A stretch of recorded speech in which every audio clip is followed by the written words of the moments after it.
গুনাহে সগীরা হয়েছে, অনেক সময় গুনাহে কবিরা হয়েছে। আল্লাহ বলেন যারা হজের মধ্যে গিয়ে তওবাতুন নাসুহার মাধ্যমে আমি আল্লাহর দরবারে ক্ষমা চাইবে, তার সগীরা গুনাহ হোক বা কবিরা গুনাহ হোক, আমি আল্লাহ মুহূর্তের মধ্যে মাফ করে দেব। হাজীকে দেখা মাত্র তাকে সালাম দিবেন, কি দেবেন?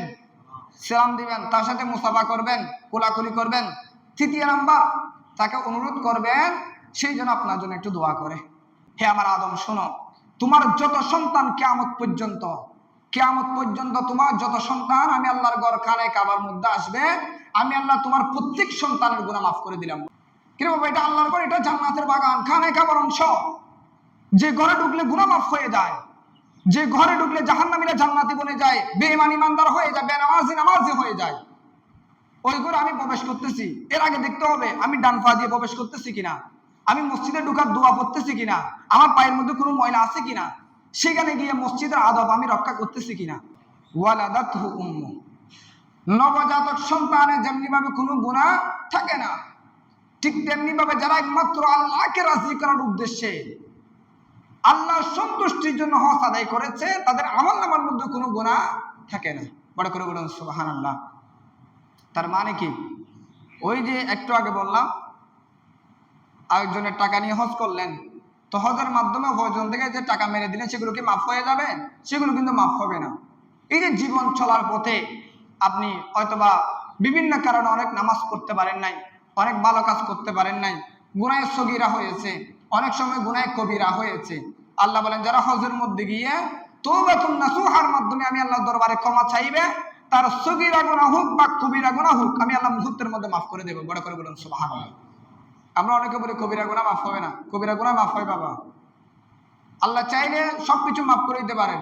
বিভিন্ন গুনার কাজ করেছি, গর্হিত কাজ করেছি, আল্লাহ বলে বান্দা এভাবে যারা না বুঝে অপরাধ করেছো বা বুঝে করেছো, কিন্তু সত্যিকার অর্থে বুঝে আসার পরে যখন তোমরা তওবাতুন নাসুহার মাধ্যমে আমি আল্লাহর দরবারে ক্ষমা প্রার্থনা করবে, আমি আল্লাহ মুহূর্তের মধ্যে মাফ করে দেব। বড় করে বলুন সুবহানাল্লাহ। সম্মানিত হাজরিন, এরপরে হাদিস নবী করিম সাল্লাল্লাহু আলাইহি ওয়াসাল্লাম বলছেন যে তাবিউ বাইনাল হজ্জ ওয়াল উমরাতি ফাইন্নাহুমা ইয়ানফিআনিল ফাকরা ওয়াজ যুনুবা। নবী করিম সাল্লাল্লাহু আলাইহি ওয়াসাল্লাম বলছেন যে উম্মত তোমরা হজের পাশাপাশি উমরা আদায় করো। কি করো? আমি গত জুমার মধ্যে বলেছিলাম, এই যে এখন থেকে যারা হজে যাচ্ছেন, হজের কার্যক্রম শুরু হবে জিলহজ মাসে, এখন চলতেছে জিলকত মাস। এই যে অনেকগুলো সময় আপনি পাচ্ছেন, এই সময় চাইলে আপনি কি করতে পারেন? উমরা আদায় করতে পারেন, নয়তো বা হজের পরেও উমরা আদায় করতে পারেন।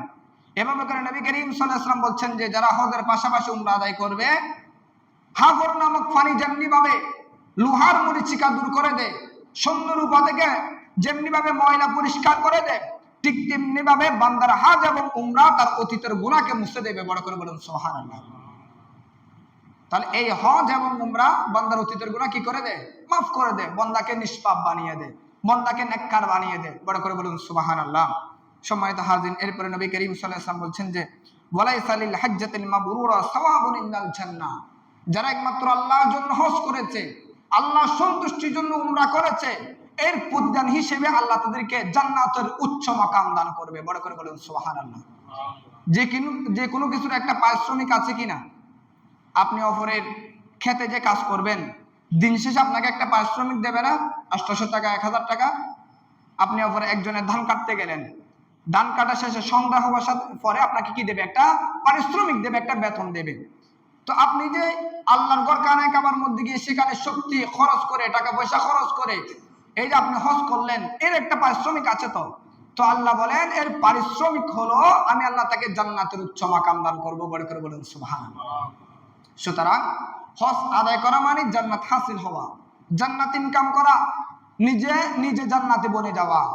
সুতরাং আমরা যারা ইতিমধ্যে আমাদের উপর যাদের হজ ফরজ হয়েছে, আল্লাহ যাতে আমাদেরকে হজ করার তৌফিক দান করেন, সকল বলুন আমিন।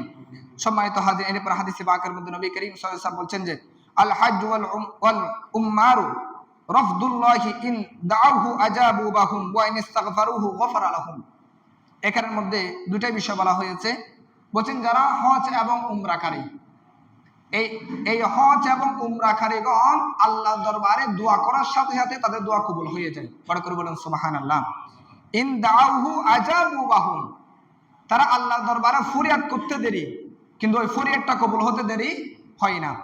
দ্বিতীয় নাম্বার ওয়াইন ইস্তাগফারুহু গফারা লাহুম, তারা আল্লাহর দরবারে ক্ষমা চাওয়ার সাথে সাথে আল্লাহ তাদের অতীতের সমস্ত গুনাহ মাফ করে দেয়। বড় করে বলুন সুবহানাল্লাহ।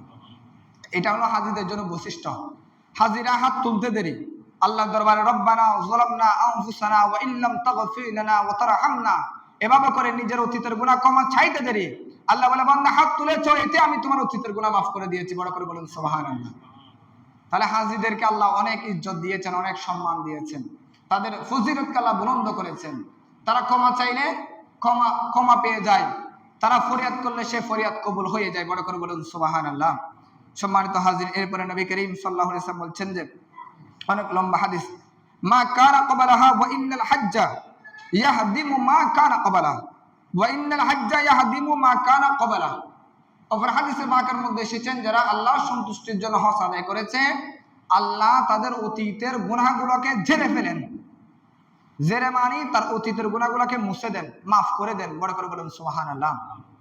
এর পাশাপাশি সেন নবী করিম সাল্লাল্লাহু আলাইহি ওয়াসাল্লাম ইরশাদ করেছেন, ইজা লাকিতাল হাজ্জা, যখন তোমরা কোনো হাজিকে দেখবা ফাসাল্লাম আলাইহি, ওই হাজিকে তোমরা সাথে সাথে সালাম দিবে। কি দেবে? সালাম। ওয়াসাফিহু, তার সাথে মুসাফা করবে, তার সাথে কোলাকুলি করবে।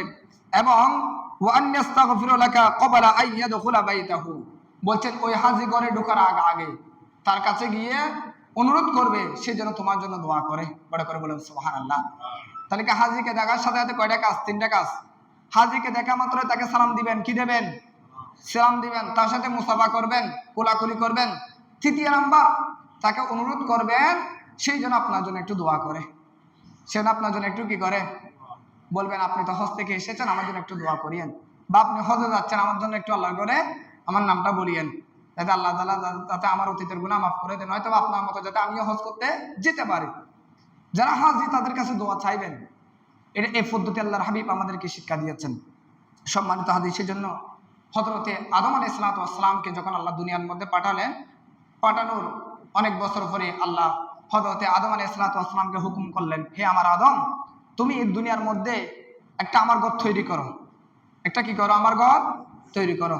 তখন হযরতে আদম আলাইহিস সালাম সর্বপ্রথম এই কানে কাবা তৈরি করেছেন। বড় করে বলুন সুবহানাল্লাহ। কানে কাবা তৈরি করার পরে আল্লাহর দরবারে ফরিয়াদ করেছে, ও আল্লাহ, আপনি যেভাবে আপনার ঘর তৈরি করতে বলেছেন সেভাবে তৈরি করেছি, যেভাবে সাজাতে বলেছেন সেভাবে সাজিয়েছি। এই যে আমি এত কষ্ট করলাম, এর বিনিময়ে কি আপনি আমাকে কোনো পারিশ্রমিক দিবেন না? তখন আল্লাহ রাব্বুল আলামিন বলছেন যে ইদা তুফতা বিহি গফরতু লাকা, হে আদম, আমি তোমার উপর রাগান্বিত ছিলাম, তুমি যে গুন্ডুম ফল খাওয়ার মাধ্যমে ভুল করেছো, আমি আল্লাহ তোমার ভুলকে ক্ষমা করে দিলাম, তোমাকে মাফ করে দিলাম। বড় করে বলুন সুবহানাল্লাহ। এরপর হযরত আদম আলাইহিস সালাম আল্লাহর দরবারে একটু ফরিয়াদ করলেন, ও বারি ইলাহি, আপনি আপনার ক্ষমাকে আরেকটু বাড়িয়ে দিন। আপনি আমার উপর কি করেন? ক্ষমাকে আরেকটু বাড়িয়ে দিন। তখন আল্লাহ রাব্বুল আলামিন বলছেন, আগফির লি আওলাদিকা ইজা তাফু বিহি, হে আমার আদম শোনো, তোমার যত সন্তান কিয়ামত পর্যন্ত তোমার যত সন্তান আমি আল্লাহর ঘর খানে কাবার মধ্যে আসবে, আমি আল্লাহ তোমার প্রত্যেক সন্তানের গুনাহ মাফ করে দিলাম। বড় করে বলুন সুবহানাল্লাহ। সেজন্য কানায় কাবার মধ্যে যারা প্রবেশ করবে তাদের গুনাহ মাফ। কানায় কাবার মধ্যে যারা প্রবেশ করবে তাদের গুনাহ কি? মাফ। মসজিদে যারা প্রবেশ করবে তাদের গুনাহ মাফ, কারণ এটাও কানায় কাবার অংশ। এটা কি? কানায় কাবার অংশ। আপনার ঘরের চাইতেও কোটি কোটি গুণ দামি হলো মসজিদ। সেজন্য মসজিদ থেকে একটা ধুলো বালু, একটা কণা সরিয়ে দেওয়া মানে নিজের জন্য নিজে জান্নাতের মধ্যে ঘর তৈরি করা। বড় করে বলুন সুবহানাল্লাহ। এটা হলো মসজিদের আদব। আমরা অনেকে মসজিদের আদবও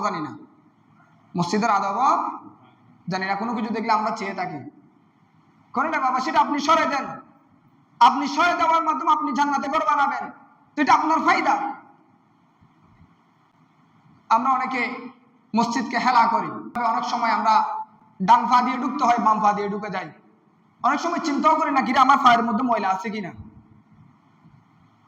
নিজের ঘরের মধ্যে ঢুকার আগে ফাবুসে পা ডলি বিছানায় যাতে ময়লা না হয়, আর মসজিদের মধ্যে এমনি হুট করে ঢুকে যায়।